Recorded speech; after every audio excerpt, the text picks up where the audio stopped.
Aloha! Welcome back to Island Time from the Sharpest College Football Podcast. This is where we just talk about the football that we couldn't fit into the regular weekly preview in extra time as a tribute to the late, great Robert Kekalua, Hawaii football broadcaster, whom we all loved and knew in those chaser games, as we called them. And joining us is Duck in his homage with his Hawaiian shirt, being a part of Island Time. Duck, good to see you again. Good to see you guys too. Really excited to get into it and discuss the great slate we have this weekend.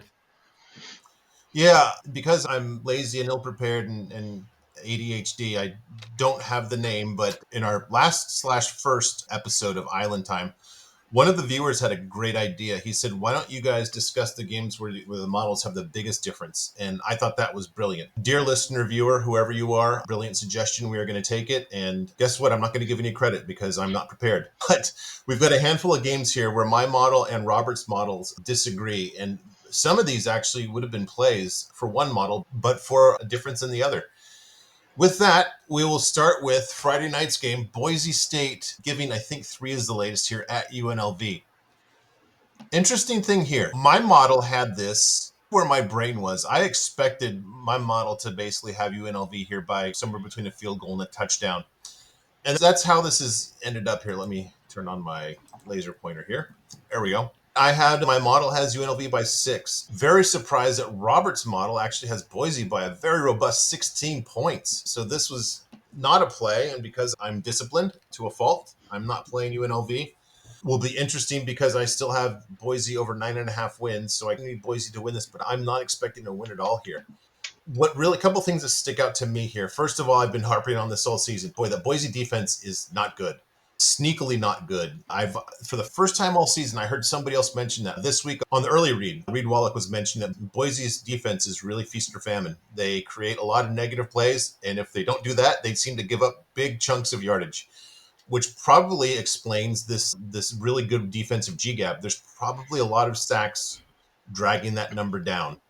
Otherwise, they probably give up a lot more just straight called rush yards on more yards on straight called rushes than appears to be here.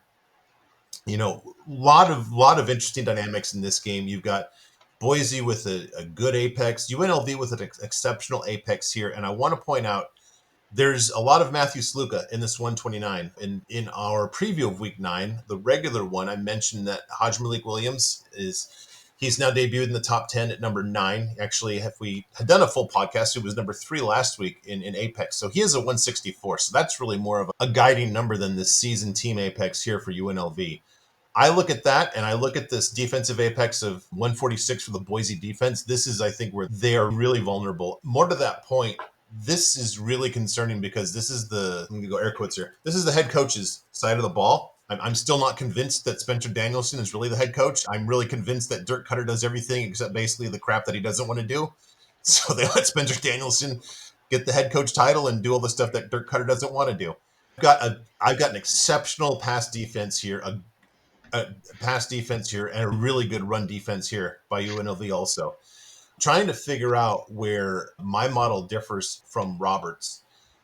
The biggest thing I'm seeing is he's got a pretty good game. Sorry, he's got Hajj Malik Williams at a 164 apex, and that's actually a little bit above his season average here. So that jives with a generous Boise pass defense. The thing where I think that I'm going to differ with Robert is his model is projecting 51 rushes, 343 yards. The yards makes sense in terms of that number of rushes if you just use their GGAB here. But it's really not accounting for what I think is an exceptional UNLV run defense. So I'm comfortable with my number here of UNLV by one score, we'll say generally. First, I'll go to you, Robert. You feeling good about your model, or are you backtracking, as you are wont to do from time to time? This is the thing, right? Again, for them all, I think this is looking ahead from the slides, this is, I think, going to be a consistent theme of tonight. Again, I punch in the numbers, I put in the sheets, I punch in the games, it tells me, it simulates each game thousands of times, and I get the raw outputs, and this is what I have. And we know that not in every game, there's a couple of games, I think we're going to highlight specifically which games in a few minutes, but for some games, there does seem to be an issue with running, where running seems to be a little broken in some games with some teams. And I think that might be a little bit of an issue here. The one part about this I actually really is I like Haj Malik Williams. Obviously, maybe not necessarily. I think I probably have him having a really good night. But if you want to bet on this game, maybe bet him over on, say, over passing Mm. touchdowns, over passing yards. Maybe that's the directional way you bet this game. But again, I think when the model 51 rushes for 343 yards, that's pretty excessive. That's was that like 7 yards a carry, something like Yeah. that. Yeah, that's a Yep. bit excessive. But also, see, 51 yards, right? That 51 rushes. It's built into the model that like the more you get ahead, the more it rushes. And if Yep. rushing is if it's you're getting 7 a rush, then you just get this blowout kind of point, right? But then on the flip side, that's when it has the quarterback throwing a ton because it's, oh, we're so far behind, we got to score those points, right? So I think honestly, if you want to bet on this game, I actually don't hate the UNLV +3. Apparently, the public's all over Boise. I think someone is due to exploit their pretty rough defense, specifically their passing defense. And I think that maybe a UNLV play here, plus maybe some Haj Malik Williams props is the way to go here on, I believe, Friday night. Yeah, Friday 10:30, something like that. Yeah, that's my play on this one. Yeah. As a USC fan, I've got nothing else to do on Friday night. I can just tell you that. Hmm. So, Duck, what do you think about this game? Super interesting matchup. The line has bounced between 2.5 and 4.5 in season as there's been some look ahead activity in this one. And I have it as a true coin flip. I have Boise as a favorite of about 0.7. So really a true pick 'em game. I think when you look at UNLV, they're 38th in defensive havoc. So they force negative plays, they force turnovers, they do force pressure in the face of the quarterback. And they do have a stout run defense. And so I think they're going to be able to stack the box and at least provide some resistance. Now, if Genty goes off for, I don't know, 169 yards and a score or two, won't be overly surprising. But to think he's going to run for 250 or 300, I wouldn't think that he would in this particular game. I like the fact that UNLV really limits the pass and rush explosiveness, right? So they do well to contain their opponents and they don't give up a lot of explosive plays. And so Boise's really going to have to work for everything. And they had to work quite a bit in their last game at Hawaii. They had a couple early big plays, but then they went 2.5 quarters and hardly scored anything. And Hawaii really found a recipe for success on defense. This is a much better UNLV defense, and Boise State's back on the road. Haj Malik Williams, we talked about him earlier in the season, and he's been more than sufficient, in my opinion, taking over from Matthew Sluka, completing 70%. He has a 10-2 touchdown to interception ratio. He's been sacked 7 times on 88 dropbacks. There's been a little bit of pressure there, but I think that they will certainly be able to exploit a weaker than expected Boise State defense, a defense that gave up a ton of yards against Utah State, a ton of yards against Washington State, really a ton of yards against Portland State. As they only allowed 14 points, but Boise State gave up a ton of yards against Portland State, and so to think that Boise's just going to roll in there, run the ball all over UNLV, and completely shut them down is just not what I would foresee happening. I would foresee a game very similar to the Oregon game where it's back and forth. Each team throws punches. And I would believe that each team at some point would grab some serious momentum. My play pre-flop is UNLV on the money line at plus 135. Mm. I think this would be a great live trading game. It wouldn't surprise me at all to see UNLV go Yeah. up 7-0 or 10-0, and then you can get Boise State live at plus 145, and then Boise State might score 3 times in a row to take momentum, and then you can get UNLV back at plus 205. So this is a great live trading opportunity, which I will likely participate in, trying to get both teams at plus money positive EV on the money line, and then you'll be in a good position either way. But pre-flop, I took UNLV on the money line at plus 135. UNLV is a really good football team. They're just a couple of breaks away from being 7-0, and everything that they want to accomplish in the Mountain West is right there in front of them. And it's very likely a Mountain West Conference Championship game preview. The only question will be where will the game be played. Yeah. UNLV is very formidable. Boise State is very good offensively at running the ball. They use their tight ends well in the passing game, but the defense will certainly be a cause for concern here in what should be an exceptional environment in the biggest game in UNLV football history, perhaps. Yeah, I think probably. Yeah, the last time they were this good, people didn't even know they had a program. It was Right. probably when they had Randall Cunningham, right? Two things actually, just to, against my better judgment, give some credence to Robert's model here. Don't know about the 51 rushes, but Oregon's got a defense that I think is every bit as good as UNLV's. And Genty ran for 7.7 per attempt at Eugene. On that same note, what's interesting to me is Boise basically won that game, but for some kooky special teams, I don't even know what you call it, just one offery. I don't even know what the word is, but it's just interesting that Boise is only -3 at a considerably less hostile environment against a not as good team. If you're into these kind of things, that kind of speaks to me the line that stinks too. Because if you just do transitive properties, this should be Boise by more than one score, probably in the high single digits. On the other hand, though, we just mentioned Hodge Malik Williams coming into the season. I think we mentioned that Ricky White was like the best wide receiver in the Mountain West Conference, and he's just a completely different guy. 3 games with Matthew Saluka, he had 10 total receptions, and in the 4 games since, he's got something like 36 or 38. It's just nuts. He's back to the best version of himself, too. Sounds like we've got different flavors on the plays that kind of go to the Vegas sideline here. Is that correct?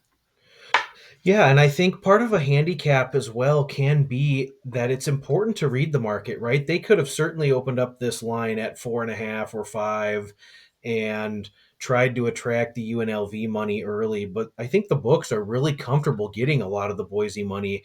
It was earlier in the week, it was 2.5.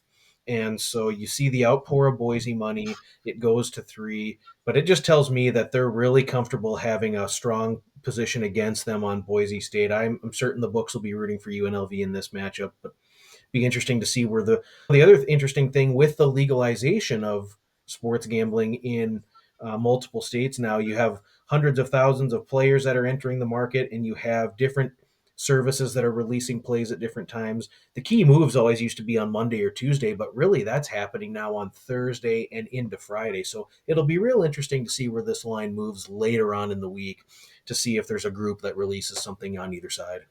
I'll be interested to see, not that I'll, to your point about it being on Friday, since this is a Friday game, I'm interested to see what happens to the line like those last few hours before kickoff too, because UNLV seems like just a secretly sharp team here. To your point, I think there's probably more Boise people.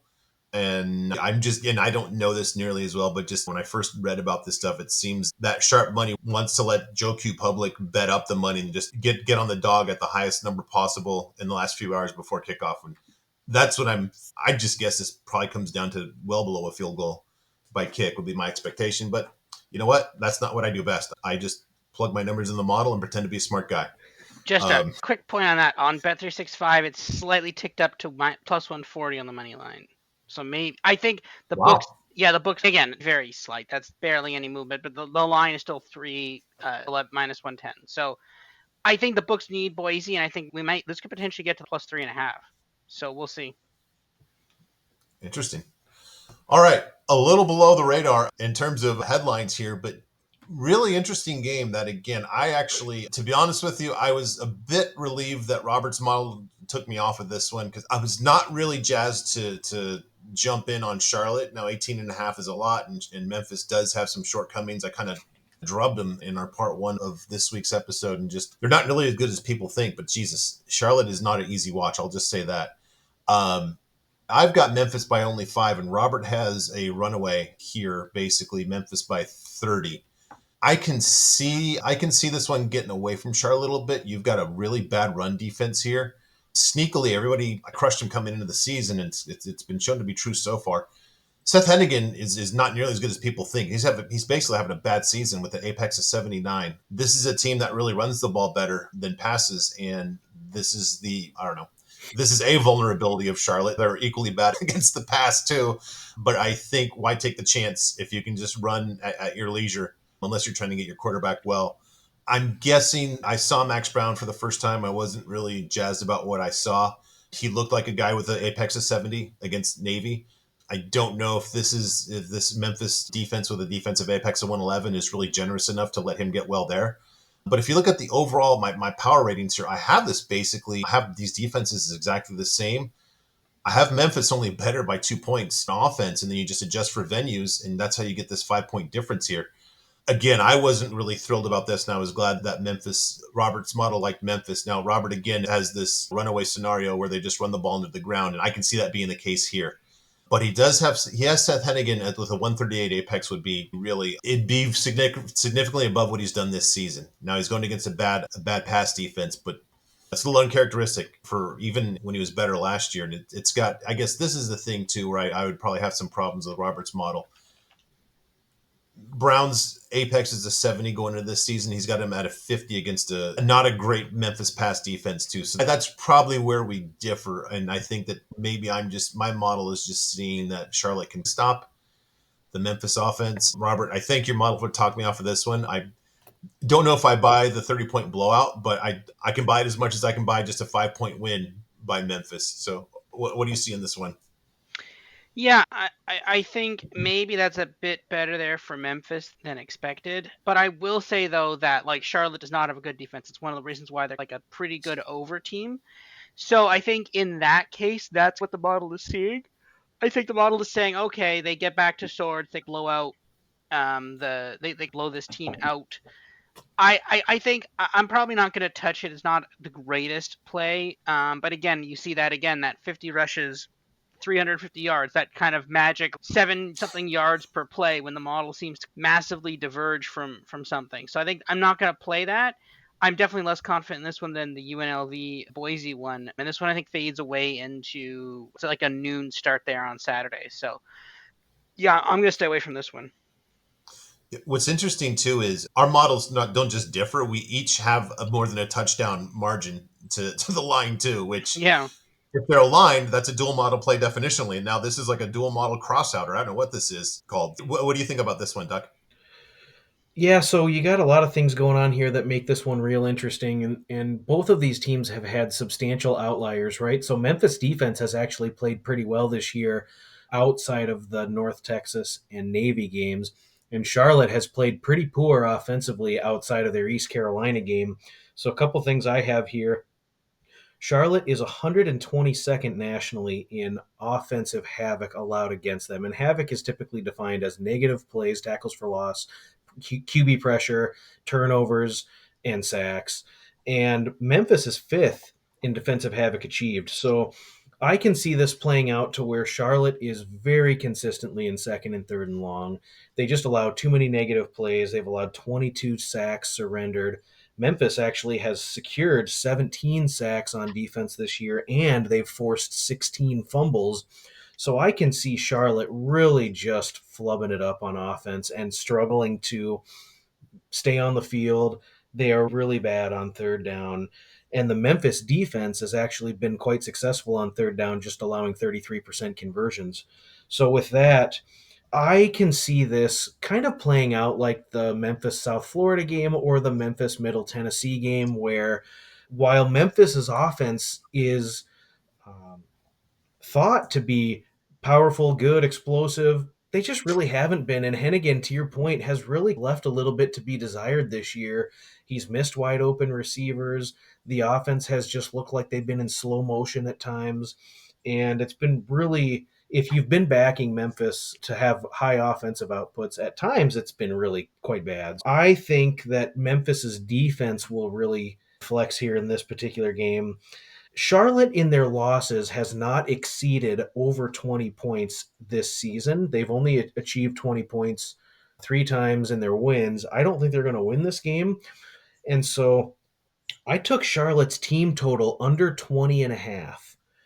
I think that Charlotte will hang in there a little bit on defense. They've actually played okay at times on defense, and so I think the pace will be slow. Both of these teams actually operate really slow, and so you'll have less snaps. I think Memphis will lean on their defense like they have at multiple points in the season. And frankly, Memphis has only allowed 20 or more in a game to Navy, who has an exceptional offense, much above average, and Yeah. North Texas, who can throw it around. And so I think there's value in a Charlotte team total under.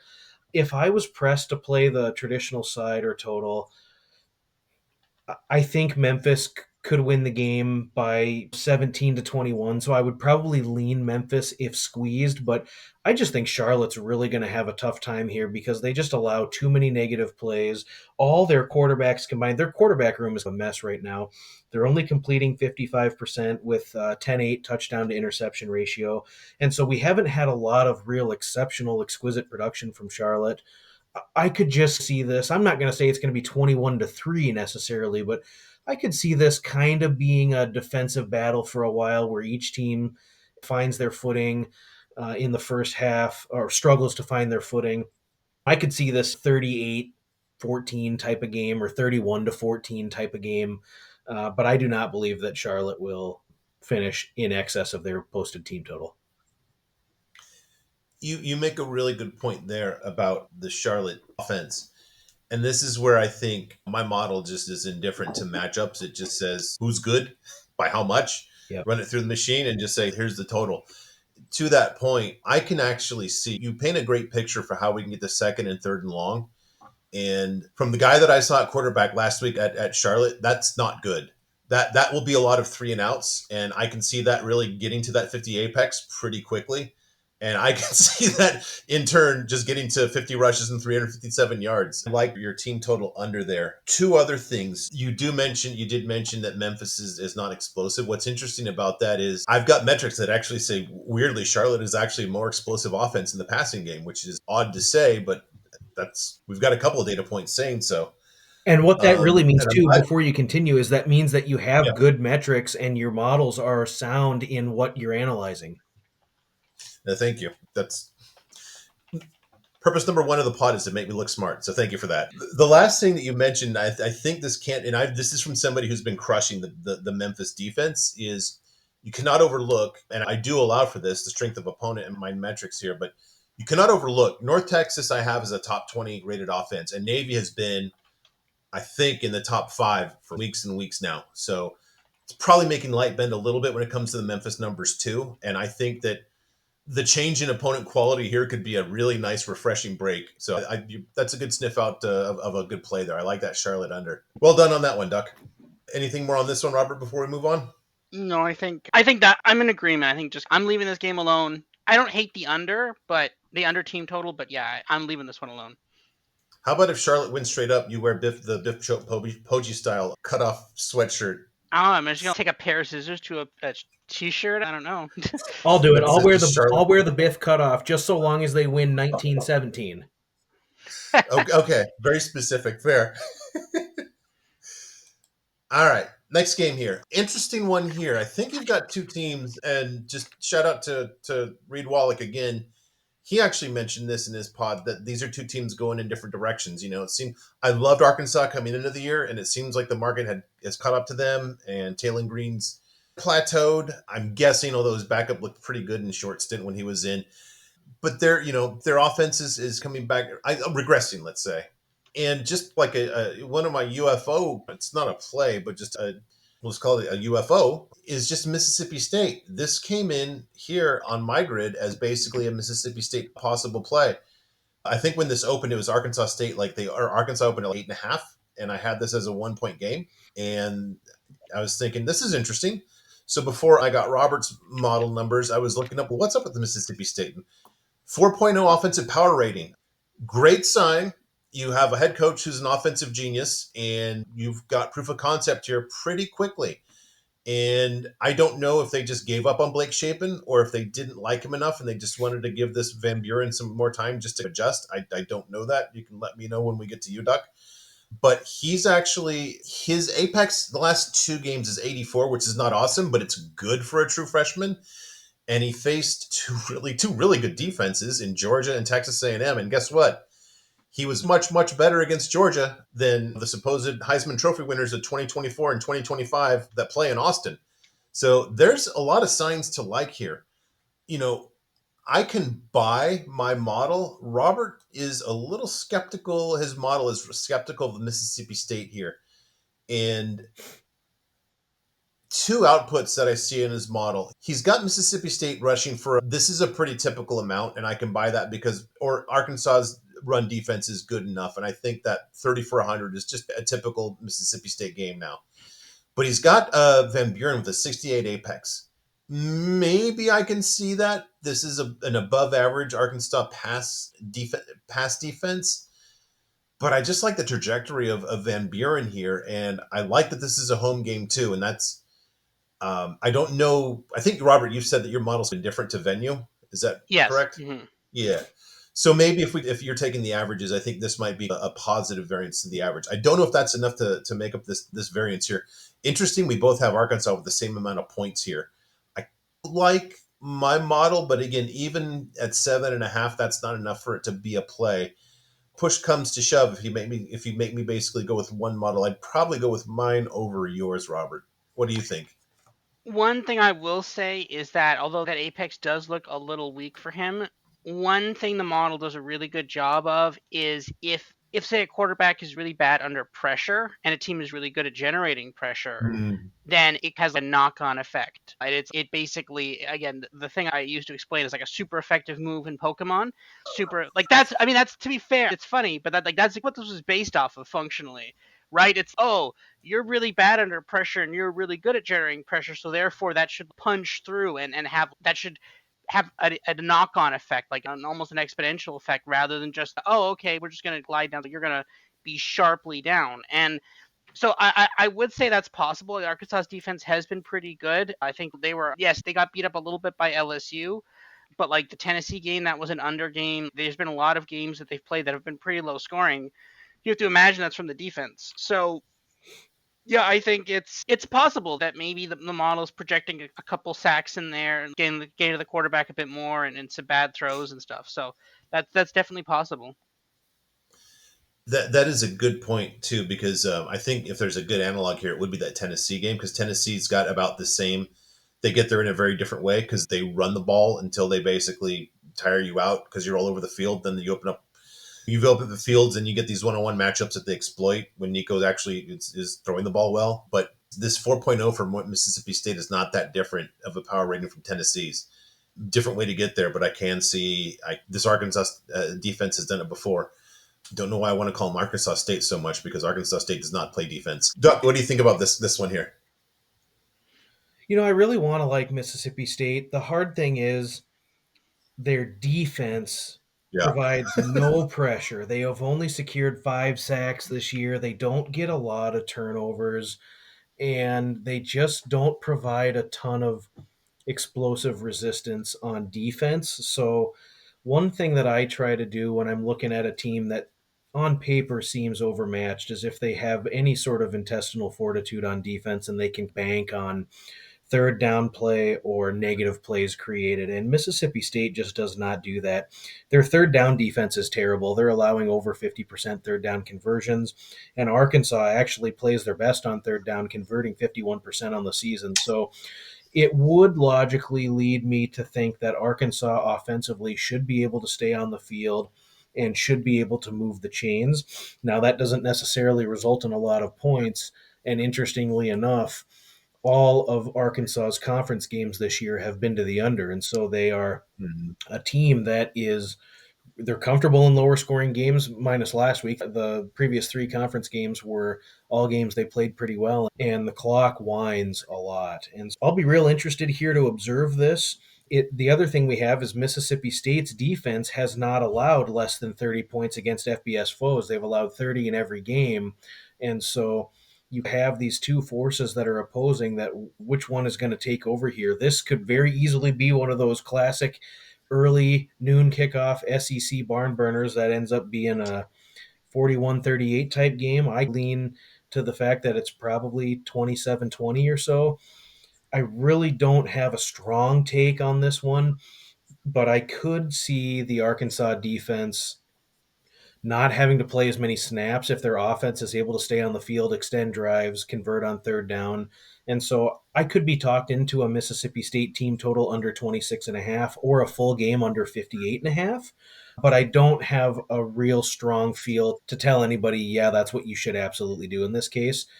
I think there's a scenario where Mississippi State, who has been peaking, even though they've lost several games in a row. They've played their best football the last 2 weeks. So I can see a scenario where they really play inspired football. They've been really close against good competition. So they could certainly keep it within the 7.5, but I would lean to the under. Fair point. And I was about to ask you about where do you think that we're closer in terms of Mississippi State, the 31 or the 13? And it sounds like you split the baby between the two. Is that fair? Because Yeah, basically the difference is going to be the average would be like a 22. yeah, So I would say I would play team total under 26.5, and just looking at what Arkansas has been able to do against stiffer competition, who these teams yeah, that they've played as well, Auburn, Texas A&M, have been in low scoring games. Tennessee just played a low scoring game against Alabama. It's a trend.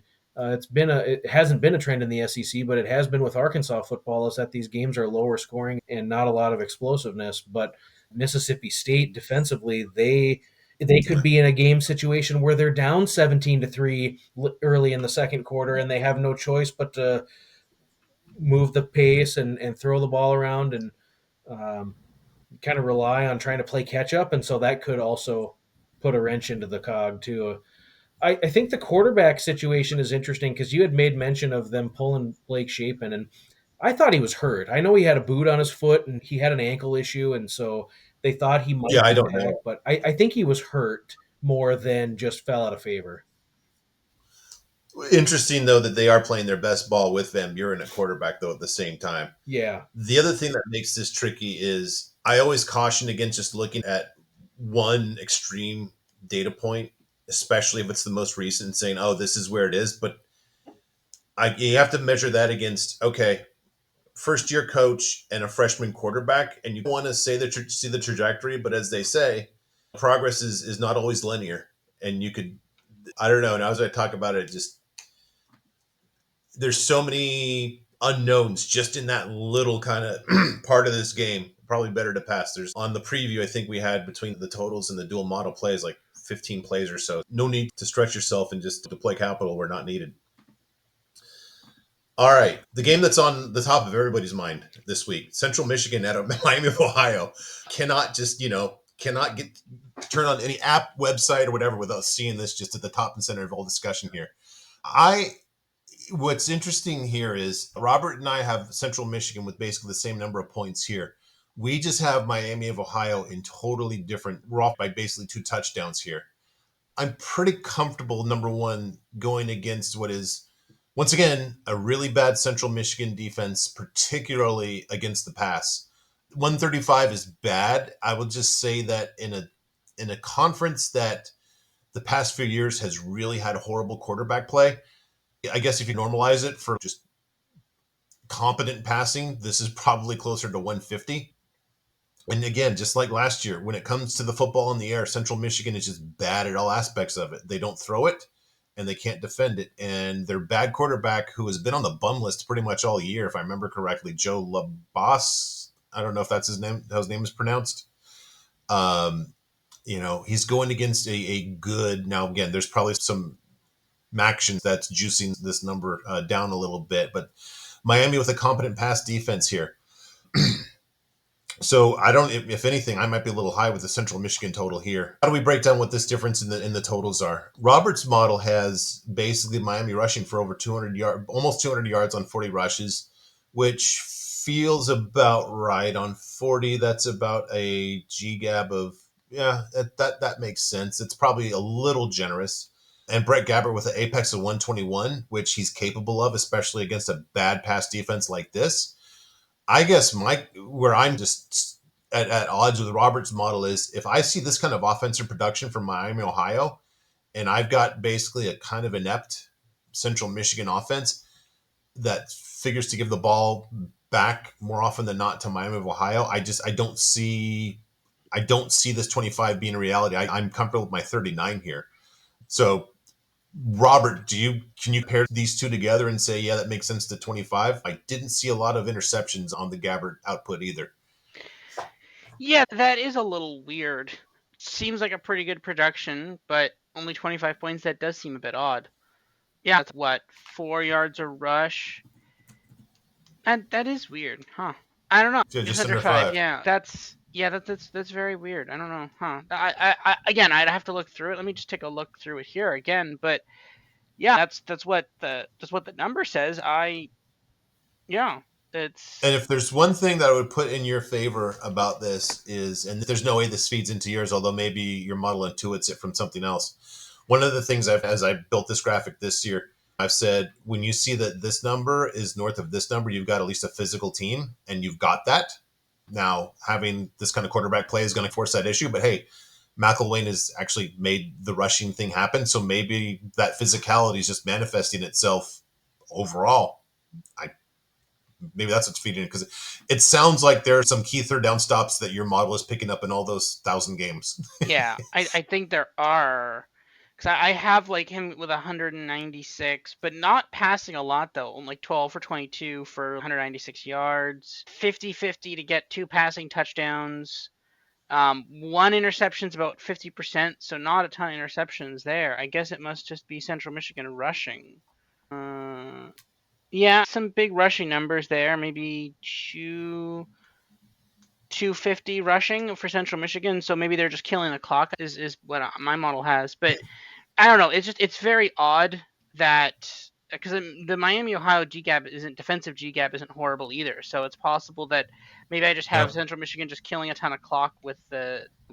So It's like one of those five possessions per half games for both something teams combined. something like that. Yeah. Okay. All right, I can buy that. I really wanted to go against Central Michigan, though. Maybe they just do that with that running game. So, what do you think about this one, Duck? Yeah, so a couple things. We talked about Miami in the MAC preview and how they have shown a consistent history of just junking the non-conference, which they did again this year, and then they really ratchet things up in MAC play. Now, I'll certainly not hide behind it. I did go against the double model play when Miami played Toledo. They lost by 10. They were plus 7.5. I lost, and the double model won it yet again, as the double model has shown to do all season. Although Miami was throwing into the end zone and threw a pick at the 2 or 5 yard line, very easily could have covered. But anyway, Miami is really peaking now in MAC play, and they've put together some really solid performances. They are off a big win against Ohio. They play for the Battle of the Bricks, and it was the 100th annual or the 100th meeting between Ohio and Miami of Ohio. So they're off a big win there. And Central Michigan is off of the first rung in the ladder of the Michigan MAC championship. They lost in really unbelievable fashion against Eastern Michigan. They were up like 18 points with 10 minutes to go and lost. Yeah, so CMU offensively is just a mess. Joey Labaugh, their starting quarterback, is out for the season. And then, of course, they run this hybrid style offense with their running quarterback, Bert Emanuel Jr., and he was carted off last week in the fourth quarter. And they're now turning to redshirt freshman Tyler Jefferson. But they're really off a deflating loss against Eastern Michigan. Defensively, CMU is also a mess. They consistently give up 400 yards a game. They cannot defend the pass. And so there's a lot to like for Miami, Ohio in this game, in my opinion. I would like to know more in depth about where's the psyche for CMU, right? They've lost a couple games in a row. They have some significant chinks in the armor, chinks that really reared their ugly head against Ball State and San Diego State in home wins that they barely escaped in both of those games. But they have not started very well in their last couple of games. They were down 24 to nothing at half against Ohio, and they were down by a couple scores early against Eastern Michigan. This is the best team in conference play that Central Michigan has played up to this point. I like the fact that Miami seems to be finding their footing. And this is a game that Gabbert should be able to feast in the pass defense. Central Michigan's pass defense is just so terrible. So I would expect a big game out of Miami of Ohio. I would be very comfortable laying the 11 or 11 and a half points. I also like the Miami team total over 27 and a half, 28, as I just don't feel that Central Michigan is going to be able to get off the field on defense. I don't think they're going to come up with stops. I don't think their personnel is very good, and they're just really going to be up against it here. Looking at their schedule, I don't know that CMU wins a game the rest of the way, and then you really got to wonder how much more of this Jim McElwain wants to take. Yeah. Yeah, There were some good point. rumblings early in the season about him possibly hanging it up, and so I could see him pulling the plug after this year, especially because they're going to be underdogs the rest of the way out, and they're staring 4-8 or 3-9 squarely in the nose. Yeah.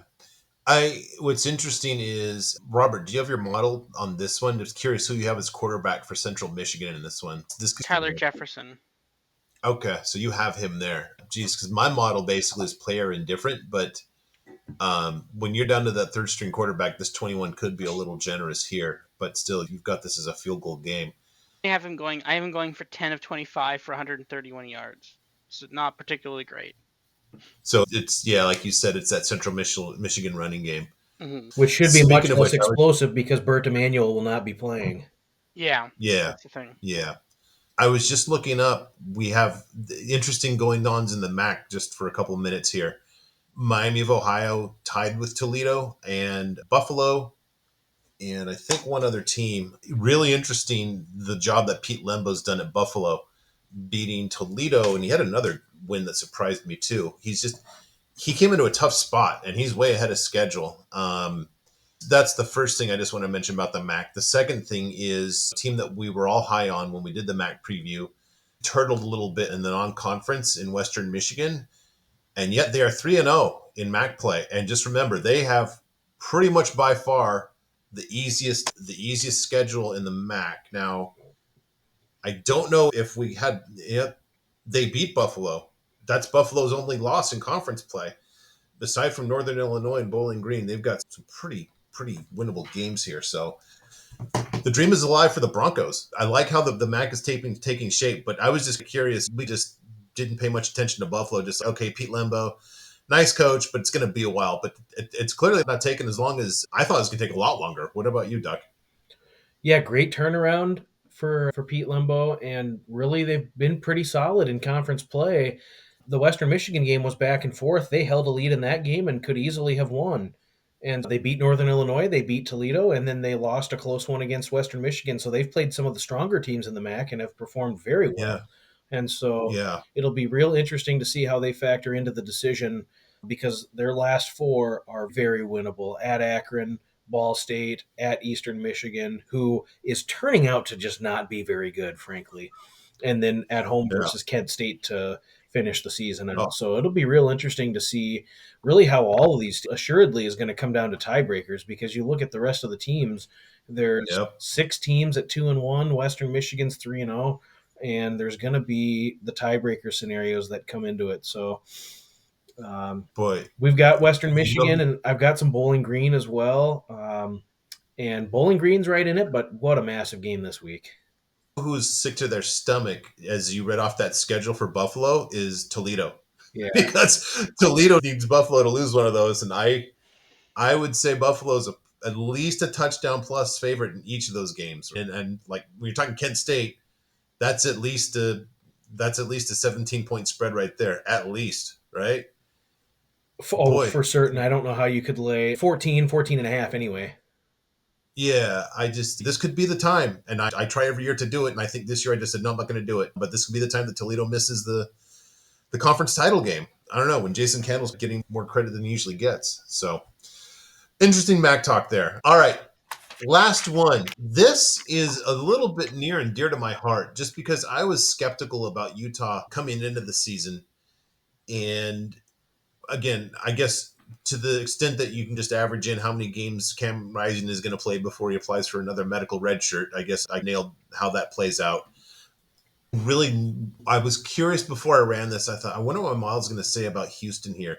And it's not a big enough margin. I think this opened up at Utah giving 5, right? 5.5, actually. I think that's how this got on the grid to begin with, because that would have been a dual model, or it would have been a touchdown margin in my model. And I think the market saw what my model saw and said, nope, Houston's defense is actually pretty good. I remember early in the season, I think it's probably like week 3, I just had a little note about how Houston's pass defense is sneaky good, where they've actually been really competent against some pretty good passing offenses. Now, one of them turned out to be Oklahoma, who is clearly not competent, but still, they played them about as well as you would want a team to play Oklahoma's bad pass offense here. So I've got Houston by 2. Robert has Utah by 10 points. You would have Isaac Wilson in there by 9. I'm pretty sure Yes. you do. Yeah, you do. Okay. So I'm just looking at where are we different here because we have the numbers almost reversed here. I guess we've got Houston 2 to 3 scores, but you've got Utah scoring a lot more. This is where we really vary here. I'm seeing a bad, and to the extent that Cam Rising actually played, he's probably boosting these numbers a bit, although he stunk 2 weeks ago. But let's say it's a bad passing offense for Utah against a good Houston, and I think underrated Houston pass defense here. This is what's really surprising. When you think about Utah, it's okay, we're going to run the hell out of the ball and just punch you in the face. And I think a lot of those punches that they're throwing are missing. This 78 is not good. That is not Kyle Whittingham ball. And you're getting a reasonable facsimile of a run defense for Houston here, too.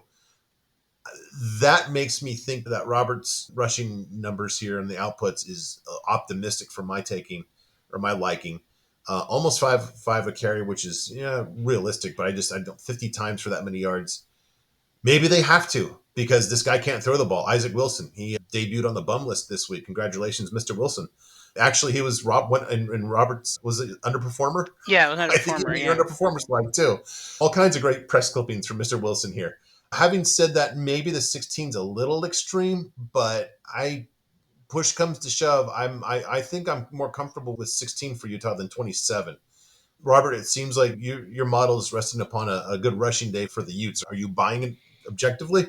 Maybe. The one thing I like is that the Isaac Wilson 72 apex, that makes a lot of sense. Him not having a good day makes complete sense, right? I think one of the things the model does take into account is like if a team is rushing more than usual or more than the average team, then it will adjust the game by game play calling according to that. So like for example, and I think in the last couple of weeks they have been running the ball more to compensate for injured Cam Rising and Isaac Wilson last week. So in that case, the model says, "Oh, okay, this is Utah's a rushing team, so now they're going to run the ball a bunch, right?"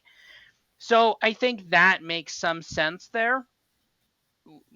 I think maybe that's a bit high on that. But again, Houston did not look particularly good. My model liked Houston last week against Kansas, and I got slapped on that. So I'm not taking Houston anytime soon on that. It was not their defense didn't look particularly great last week against a pretty rough Kansas team. So I'm not taking anything for granted there. I'm going to stay away from this one. One thing before I throw it to, or I'll just hand it off to you in this way, Duck. What's interesting too is even though we've got different outcomes here, we're basically just a field goal on either side of the total here, which doesn't really happen often. A lot of the times we will have vastly different totals here, and that's a low number to begin with. So interesting that even though we've got different outcomes, we're all seeing just a low scoring game. Are you seeing that too? Or is Isaac Wilson going to have his long awaited breakout game? I don't see it this week. I see really two teams that I'm not really dying to buy right now. Utah's season seems to be lost after losing three straight conference games, and really all their goals are out. There's really no way that they're going to get back into the race, in my opinion. They still have tough games left No. against Colorado, Iowa State, and BYU. Put a fork in them for the Yeah. conference. But a couple other intangibles that are hard to measure on the stat sheet. But as you had alluded to, their offensive line just has no attitude, right? They're getting pushed around. They're soft. They're getting no line yards. They couldn't put a drive together against that Swiss cheese defense of TCU. They were 2 for 15 on third down and only 68 rushing yards. It was just unreal to watch them just get whipped on the O line that badly at home. We have not seen that in a long time from Utah. Now, quarterback had 199 yards passing. 159 of those yards were on three completions. So the passing game was statistically fine, but it wasn't there. It was three explosive plays that led to one long touchdown, and that was about it. So I have no confidence that Utah is going to go in there and consistently move the ball. And until I see some more attitude on the offensive line and them actually being able to achieve success, the only way I could play this right now, Utah's team total is under 20 and a half, and I would play that. You look at their conference games, they've scored 7, 19, 10, and then they did score 22 against Oklahoma State, but they are just really a mess offensively, and they're very conservative in their decision making. fourth and inches, 4th and 1, 4th and 2, they're punting, they're not going for it. And so they're comfortable in low scoring field position games. And that equates to them not scoring a lot of points. They're on the road. I don't particularly love Houston, although I will say that last week's situation could have also possibly been the result of 4 Houston turnovers, which led to some quick Kansas scores.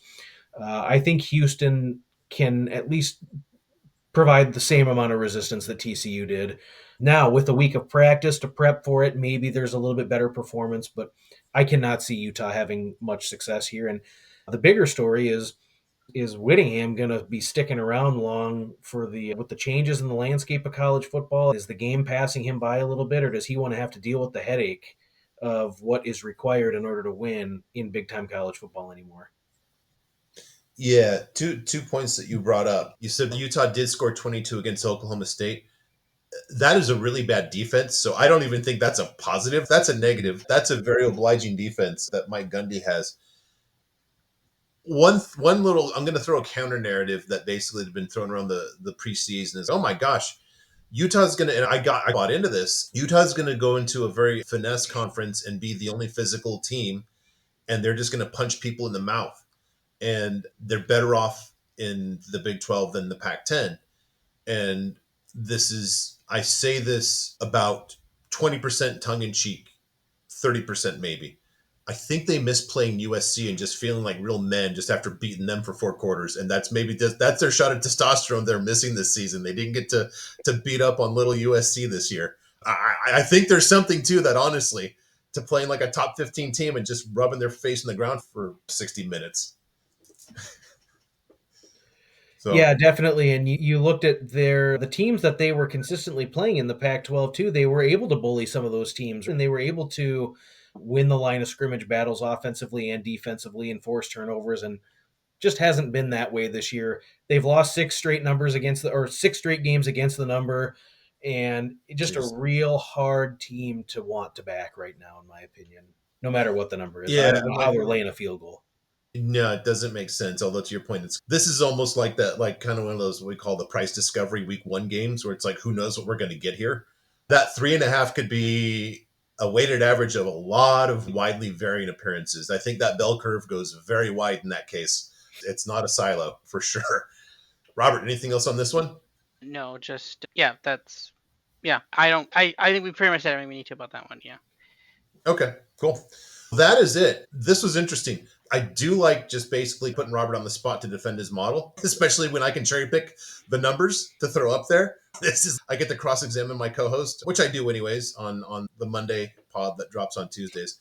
But good stuff. Duck, before you go, any other plays that you like this week that we haven't mentioned? Yeah, the theme has been Hawaii, and I actually like Nevada this week at Hawaii. I think that the Nevada defense has shown time and time again that they can match up well Yeah, against passing offenses. They have big physical corners who can get in the face of the receivers and disrupt the pass routes. Something is clearly wrong with Hawaii as far as their yeah. offensive continuity. The pass game is just not there. They can't run the ball. Hawaii has a pretty stout defense, and I think that they'll hang in there, but I would take Nevada. And then another team that I have no issue fading, I would fade San Diego State this weekend. I love Wazoo in that matchup against San Diego State. I do not believe that the Aztecs are going to be able to compete there, and Washington State is just really solid under the radar football team. Yeah, I will say that Robert had that game, the San Diego State game, Washington State, basically just in line with the spread. And my model has San Diego State as a play. And when I saw that, I was praying that I wouldn't have to do that.